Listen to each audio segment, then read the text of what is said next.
Ang kwento ay nagpapatuloy kay Licorice na ito'y tumakas matapos makita si Pastry kasama si Count at tinanong siya ni Sarah kung ano ang ginagawa niya. Sinabi ni Pastry na ipapaliwanag niya ito mamaya at hinabol niya ang babae. Pagkatapos, natagpuan ni Pastry si Licorice sa hardin at nabanggit niya na tingin sa kanya ng Count ay isang bata na 9 na taong gulang lamang. Ibinahagi pa ni Licorice na hindi lang yon, at nabanggit niya na lahat ay nagsasalita rin tungkol kay Pastry sa party hall. Nang marinig niya ang mga babae na nagsasalita tungkol dito, nagsimula siyang mag-isip ng masamang bagay ang isip niya at natatakot siya na baka hindi na siya magugustuhan ni Pastry, kung may iba nang magpakita ng pagkagusto sa kanya.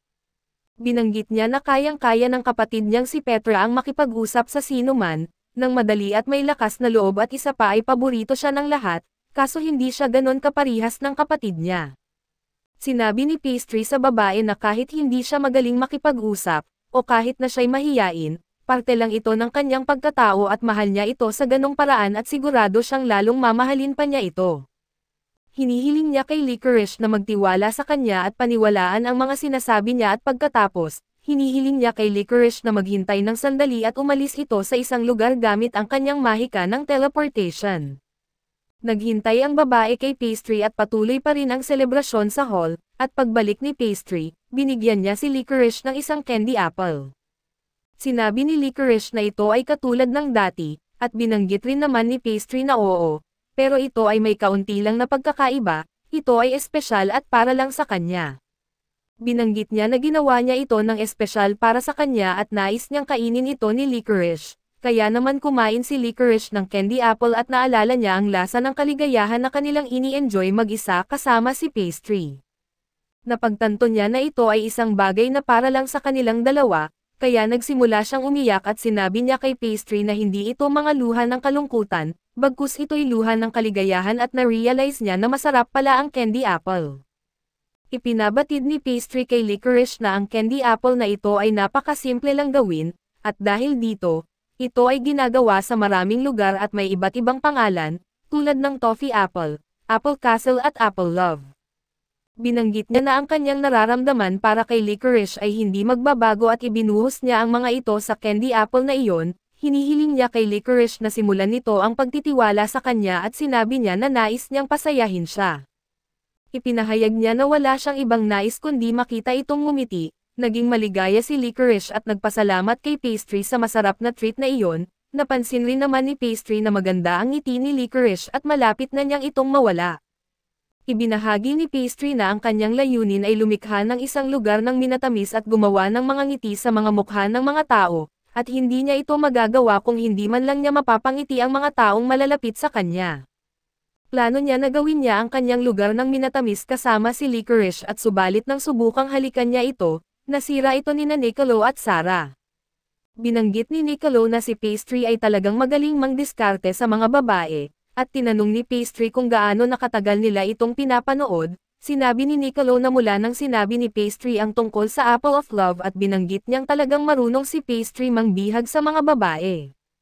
Napansin ni Pastry na tila mas masipag si Nicolo sa trabaho ngayon, at binanggit niya na dadagdagan niya ang workload nito pagdating sa bahay.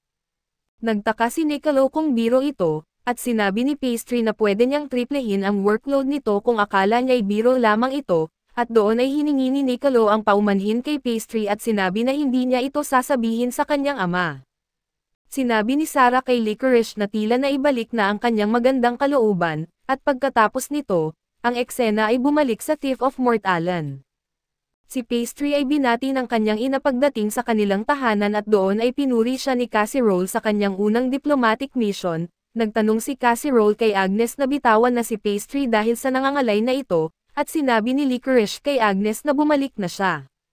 Binanggit ni Agnes na si Pastry ay bumalik kanina at abala ito sa isang bagay, at tinanong si Licorice kung may kinalaman ito sa kanya. Binanggit ng ina ni Pastry na mas gugustuhin niyang marinig ang mga nangyari at dinala niya si Pastry kasama niya. Iniisip ni Nicolo na baka mas nakakatakot pa si Agnes kaysa kay Count, at ito ang nagpatawa kay Licorice nang makita niya ito at pagkatapos nito, ang eksena ay nag-cut sa pagod na si Pastry matapos ang sandamakmak na tanong ng kanyang ina. Pinuri siya ni Shit sa pagiging pasensyoso niya sa kanyang ina sa loob ng 2 oras na pagtatanong, at inialok sa kanya ang tsaa. Iniinom ni Pastry ang tsaa at napansin niya na masarap ito at napansin rin naman ni Sheet ang mga piraso ng papel sa mesa at nagtaka kung ano ang mga iyon. Binanggit ni Pastry na ang mga ito'y natirang papel mula sa pambalot ng hard candy at siya at ng kanyang ina ay nagbalot ng mga candy na iyon. Nakita ni Sheet na may larawan ni Pastry at kasama pa niya ang count na nakalagay sa papel, at hindi siya makapaniwala na ginamit ito ni Pastry bilang pambalot. Ipinaliwanag rin ni Pastry na ito ang kanyang paraan ng paghihiganti sa count dahil sa pang-aasar nito sa kanila ni Licorice. Nakita natin na galit ang count nang makita niya ito, at sinabihan siya ng kasamahan niyang manatiling kalmado. Hindi makapaniwala ang count na inihatid ni Pastry ang candy sa lahat ng mga nobles na may ganitong pambalot. Sinabi niya na dahil dito, kumakalat ang mga chismis na gusto niya ang mga batang lalaki. Sinabi ng kasamahan niya na araw-araw silang nakakatanggap ng mga alok mula sa mga batang lalaki, may mga nagsusumite pa raw na 8 taong gulang, sinabi ng count na pagbabayaran ito ni Pastry. Nag-cut ang eksena sa lugar ni Margaret Hub-Eric at sinabi ng butler sa kanya na may mga galaw mula kay Margrave. Iniisip ni Hub-Eric na maaaring ginagawa nito ang kanyang hakbang bago dumating ang tag-init, at tila ba na-realize na makakatulong ang pagkakaisa ng kanilang pamilya sa Duke Cattlesec sa kanilang hukbo kaya't nagdesisyon itong umatake bago pa ito mangyari. Napagtanto ng butler na ito ay tila isang hakbang na gagawin ni Luther, at sinabi na tila ba nais nitong tapusin ang matagal ng alitan nila at nagtataka si Hub-Eric kung gaano kalaki ang hukbo ni Luther, at sinabi ng butler na 30,000 sundalo ito. Pinaliwanag niya na hindi sila handang harapin ang ganoong kalaking puwersa, kaya't hinihiling ni Hub-Eric na magpadala siya ng mensahero kay Duke Cattlesec upang humiling ng tulong at ang eksena ay nag-cut kay Pastry na nagbibilang ng kanyang kita mula sa hard candy at mga larawang mula sa Thief of Mortalan. Sinabi niya na kumita siya ng kabuuang 384 na ginto, at ipinakita na ang natirang pilak at 4 na ginto ay ilalagay niya sa kanyang ipon. Iniisip niya na magandang paraan ito para sa kanyang batang edad. Dagdag pa ni Pastry na ito ay kabayaran para sa kanyang oras sa paggawa ng mga minatamis, at ibinahagi ni Sheet na hindi dapat magreklamo si Cassie Roll dahil tumulong si Pastry sa kanila sa kita. Binanggit ni Pastry na gagamitin niya ang perang ito upang hilingin sa merchant na magdala ng 100 kambing, at hiniling kay Sheet na tingnan kung maaari rin niyang makuha ang 3 asno. Ipinaliwanag ni Sheet na magugulo ni Pastry ang mga merchant, at sinabi ni Pastry na magbibet sila para sa 100 kambing at pagkatapos ay mag-a-adjust na lamang sa 80 kambing. Hiniling din niya kay Sheet na tingnan kung maaari niyang makuha ang 3 asno. Kaya nasabi ni Sheet kay Pastry na mapapaiyak nito ang mga merchant at dagdag pa ni Pastry na ang gatas at keso ng kambing ay kahanga-hanga at perpekto ito para sa mga minatamis. Binanggit ni Sheet na susubukan nilang mag-alaga ng kambing sa unang araw sa lugar nila, kaso medyo patag ang lugar nila dala na rin sa walang buhay na lupa, kaya't kailangan nilang palayain ang mga ito. Binanggit ni Pastry na ngayon na mayaman na ang kanilang lupa, maaari na silang magdagdag ng iba pang mga hayop sa lugar at si Sheet naman ay nagtatanong kung kakainin na nila ang mga manok, pero ipinaliwanag ni Pastry na gagamitin nila ang mga manok para sa mga itlog at hindi sila makakasurvive bilang isang thief kung walang itlog.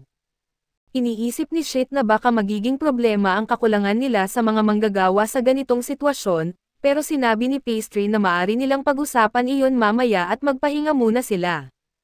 Dagdag pa ni Pastry kay Sheet na subukan ang isang luto na ginawa niya kamakailan, at nagtaka si Sheet kung ano ito at doon ay ipinahayag ni Pastry na ito ay isang bagay na galing sa damo ng sorghum at pinatikim niya ito kay Sheet at sa tingin niya, ito ay napakatamis. Sabi pa ni Pastry na ito ay ang kanyang unang eksperimento sa paggawa ng asukal, at plano niyang paunlarin ang recipe upang gawing producer ang lugar nila ng mga minatamis. Pinayuhan ni Sheet si Pastry na huwag gamitin ang kanyang mahika, o baka mapag-alitan na naman siya ni Cassie Roll kaya sinabi ni Pastry na natutunan na niya ang kanyang pagkakamali. Pagkatapos nito, ang eksena ay nag-cut kay Pastry at ang kanyang mga kaibigan na gumagawa ng isang bagay mula sa kahoy, at tinanong sila ni Licorice kung ano ang kanilang ginagawa. Ipinaliwanag ni Pastry na gumagawa sila ng isang juicer at ipapakita niya kung paano ito gumagana kapag tapos na. Inilagay ni Pastry ang sorghum grass sa loob ng cask at sinabi na kukunin nila ang katas mula rito, ngunit hindi kayang abutin ni Mark ang handle at na-realize ni Pastry na baka mali ang mga sukat nila dito. Si Lumi ay pumunta sa tuktok ni Mark para abutin ang hawakan at nagbabala si Pastry na mag-ingat sila na wag masira ang juicer, kaya sinabi ni Mark kay Lumi na mabigat siya at nagbanggit si Lumi kung gusto ba niyang magkasuntukan sila. Hinihiling ni Pastry sa kanila na huwag mag-away at ituloy ang pag-abot sa handle, ngunit masyadong mabigat si Lumi para kay Mark, kaya't nahulog sila at nasira ang juicer. Tinanong ni Pastry kung okay lang ba sila, at nagsabi rin naman ang mga bata na sila ay parang lumilipad kaya na-realize ni Pastry na hindi ito magiging madali, at nagtataka siya kung ano ang hindi sapat para rito at kung dapat bang buuhin na lang nila ito mula sa bakal.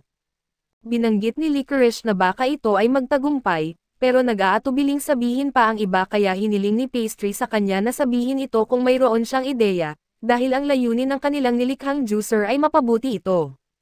Sinabi ni Licorice na wala siyang diagram, ngunit sa lugar nila ay gumagawa sila ng alak gamit ang kanilang juicer, at kasama dito ang 2 tao na nagmamaneho ng isang uri ng lever.